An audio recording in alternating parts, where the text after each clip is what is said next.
Hello guys, pag-usapan lang natin ang breaking news. Ayon kasi sa bali-balita, Daniel Padilla feel na feel niya ang pagiging jowa ni Kyla Estrada. Ayon kasi sa bulong-bulungan, siyempre napaka-sweet ni Daniel Padilla at lalong-lalo na napakalambing niyang tignan tuwing kasama niya umano si Kyla Estrada. Lalong-lalo na kapag may arutan at kulitan ang dalawa, talagang makikita na si Daniel Padilla ay feel na feel niya ang pagiging jowa kay Kyla Estrada. Talagang spotted dyan. Wala tayong magagawa dahil marami umanong mga ayudang nagsikalat na sa social media kung bakit nga naman napapag-usapan si Daniel Padilla. Na alam niyo naman talaga na super sweet talaga ni Daniel Padilla, lalong-lalo na sa pag-aalaga kay Kyla Estrada.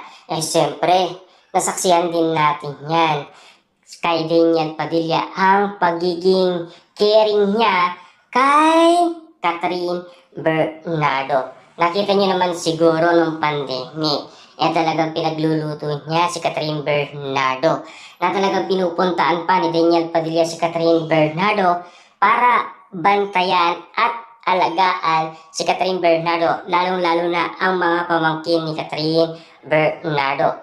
At tila napapag-usapan ngayon si Daniel Padilla sa pagiging mahalaga at caring niyang ginagawa kay Kyla Estrada.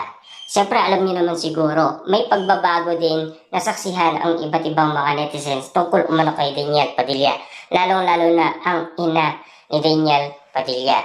Mas maligaya daw ang kanyang anak sa piling umano ni Kyla Estrada.